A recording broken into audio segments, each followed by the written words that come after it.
In today's video, I'm going to teach you how to add a blur effect to your videos using CapCut.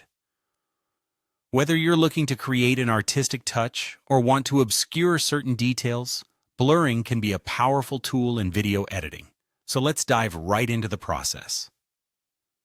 To begin, first open CapCut. Once you're inside the app, you're going to want to start a new project. You'll typically see this option right on the main screen as you open CapCut, making it straightforward to kick off a fresh edit. With your new project set up, take a look at the top of the interface where you will find the Effects tab. Clicking on this tab will bring up a plethora of options that you can use to enhance your video. For the purpose of today's task, we'll be focusing on adding a blur effect. Now within the Effects tab, there's a search bar located on the left side of the screen. Input the word blur into this search bar. This will help you filter through the extensive collection of effects that CapCut offers, making it easier to find exactly what we need without having to scroll endlessly.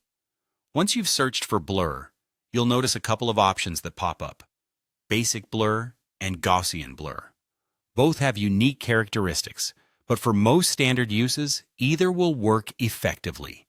Click on your preferred blur effect and then drag and drop it directly onto the timeline, placing it above your video footage.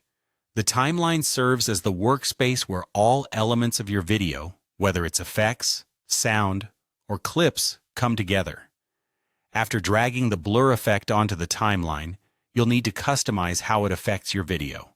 Head over to the preview window, which is typically located on the right side of the screen. Here, you'll have the flexibility to resize and reposition the effect layer as needed. Maybe you want the blur on a specific object or person, or perhaps you're going for a full-frame blur. Here's where you make those adjustments. Finally, to tailor the intensity of the blur to your specific needs, look to the right-hand panel. This area is designed for fine-tuning, allowing you to modify how strong or subtle the blur appears. It's a good idea to preview your changes to make sure they align with your vision. And that's it, folks. You now know how to effectively apply a blur effect in CapCut.